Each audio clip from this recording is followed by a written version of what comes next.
كيتسائلوا اللي عندهم بطاقة الرميد اشنو غيكون المصير ديالهم من بعد هذا المشروع الملكي ديال تعميم الحماية الاجتماعية.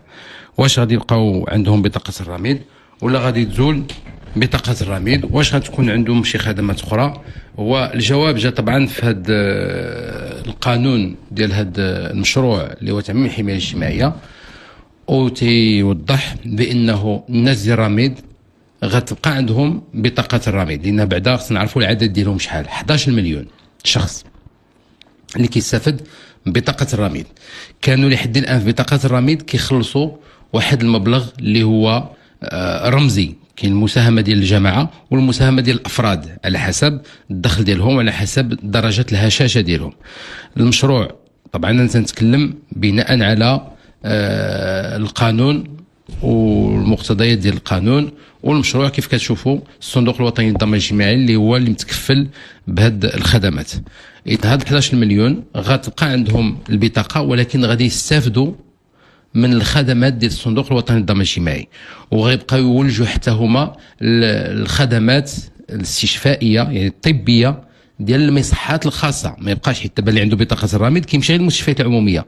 من بعد نهايه السنه ان شاء الله 2022 غيبداو يستافدوا من الخدمات الطبيه حتى ديال المصحات الطبيه، بحال هذاك اللي خدام في البنكه ولا هذيك السيده اللي خدامه في شركه ديال القطاع الخاص، شركه تامين ولا شركه ديال التليفونات وداك الشركات اللي كتعرفهم كبار ومنخرطين في الصندوق الوطني للضمان الاجتماعي وعندهم خدمات. حتى الناس اللي عندهم بطاقه الرميد على حسب القانون دائما تنقول غيبداو يستافدوا من نفس الخدمات. يعني في المرحله الاولى التغطيه الصحيه وما غيخلصوش هذاك حتى داك الخلاص الرمزي اللي كانوا غادي يخلصوا اللي كانوا كيخلصوه في الرميد ما غاديش يخلصوه. الدوله هي اللي غادي تكفل بالاداء عليهم داك القسط ديال التامين اللي غيعطينا في المقابل الخدمات لهاد الناس. لان من ضمن نقط الضعف ديال بطاقه الرميد هو هذا الاداء، حيت الناس ما عندهمش حتى باش يخلصوه. حتى داك 2600 ريال في العام ما عندوش باش يخلصها. يعني اليوم دكتور 3000 ولا 4000 ريال في العام ما عندوش باش يخلصها ديال الرميد. إن دابا ملي غيتحول الصندوق الوطني للضمان الاجتماعي ما يبداش يخلصوا. يعني اللي دخل دار عمليه جراحيه ما يأديش دكتور بحالو بحال الصندوق. لا، غادي يستفد من النسبه المئويه اللي كاينه. يعني كيولج له الصحه تيخلص وتعمل له وريقات في حدود 85%، اذا هو غادي يتحمل 15% الفرق. نعم، يعني غادي يرجع بحالو بحال الناس ديال الصندوق الوطني للضمان الاجتماعي. هذا في المرحله الاولى غتكون تغطيه صحيه، وفي المرحله الثانيه والثالثه غادي يكون ان شاء الله التعويضات العائليه والتقاعد. اذا هاد الشيء هذا راه مهم ديال 11 مليون الناس اللي كيعيشوا في واحد الوضعيه هشه جدا، يعني الضعف الفقر. انا ما مصدقش هذا المشروع. تتخيلي معايا واحد الانسان تيسكن في الباديه ما عندوش مسكين باش يعيش، ما عندوش باش ياكل، وغتعطى له بطاقه باش يستافد بحال واحد خدام في بنكه، اطار خدام في بنكه. يعني حتى هو يدخل المصحه. لان شحال هذه ودابا في الوقت يعني الحالي وفي السابق الناس كانوا كيتشكاو. الناس ديال الرميد تيقول لك انا غير كيشوفني في المستشفى ديال الرميد داك الرميد كحز زيد لنا. شوفوا الناس اللي عندهم الفلوس زعما هذوك الناس ما معنيينش. هادشي كان واقع، ما كانش كيديروا لكل شيء، ولكن هذا الشيء كانوا تيعانيو منه الناس. كانوا كيعانيو الناس منه.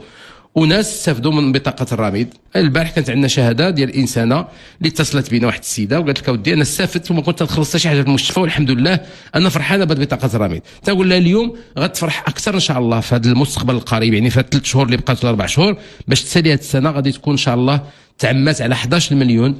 هاد بطاقه الرميد غادي تستفد من الخدمات ديال الصندوق الوطني للضمان الاجتماعي. يعني غتمشي للمصحه الخاصه ولا تمشي للمستشفى العمومي فين ما بغات تمشي غادي تستافد من نفس الخدمات ديال الشخص اللي كيشتغل في البنوك في قطاع خاص. كنقول البنوك حيت دابا الناس هادو الناس اللي عندهم بطاقه الرميد اللي كيشوف شي واحد في البنكه خدام كيبان له الكرافاطه وقميجه والكوستيم وداكشي تيقول واش انا بحال هذا انا فرق كبير بيني وبين السيد. لا، تنقول له اليوم على حسب هذا القانون ان شاء الله. هادشي باش نقول لكم حنا راه حلم هذا انا كنشوفوا يتنزل هذا ويطبق غادي نكونوا قضينا واحد الخطوه كبيره في التاريخ ديال الحمايه الاجتماعيه في المغرب.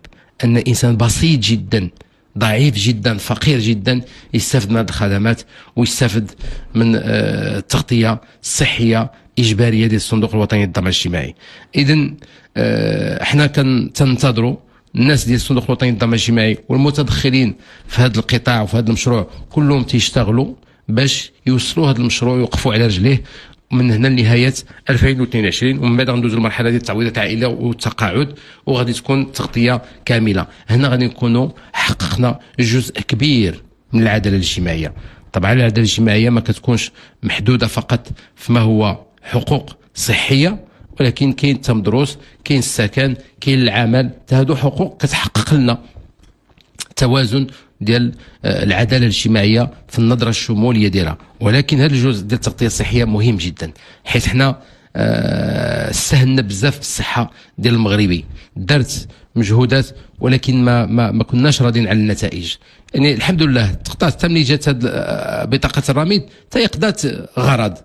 يعني في الوقت اللي ما كان عندنا حتى شي حاجه 11 مليون استافدوا، ولو يكون غير مليون استافد من ال 11 قضينا شي حاجه، ماشي بداك الشيء اللي كنا كنتمناو المستوى، ولكن استافدوا الناس من هذه البطاقه. وكانوا فيها ثغرات، كان فيها هذه نقاط ضعف عرفوها الناس المسؤولين، عرفوا بان كاين نقطه ضعف، وكان غادي يكون مشروع باش نغيروا بطاقه الرميد ونغيروا الشروط الاستفاده منها. ولكن ملي جا هذا المشروع الملكي ديال الحمايه الاجتماعيه، اذا خلينا هاد الناس 11 مليون كلهم غادي ندخلوهم في الصندوق الوطني للضمان الاجتماعي ويستافدوا من جميع الخدمات. هذه كنظن بشرى ديال الخير وكتعطينا الامل في المستقبل، وتنتمنى يتم بنجاح تنزيل هذا المشروع ونشوفوا الناس كلهم ان شاء الله عندهم التغطيه والله يشافي اي انسان كان مريض. امين يا رب. اذا اليوم كل المستفيدات والمستفيدين من نظام المساعده الطبيه رماد غادي يستافدوا من نفس الخدمات العلاجيه اللي عند باقي المواطنات والمواطنين، طبعا بعد تعميم نظام الحمايه الاجتماعيه. غير التغطيه الصحيه غادي ينتهي في 2023، ولكن في 95% ديال الناس غتكون تمت التغطيه ديالهم، وفي نهايه 23 غتكون التغطيه الصحيه انتهت. يعني انتهينا كاع نهائيا باش ندوزوا لمشروع اخر ورش اخر اللي هو تعميم التعويضات العائليه باش ندوزوا من بعد ان شاء الله التقاعد.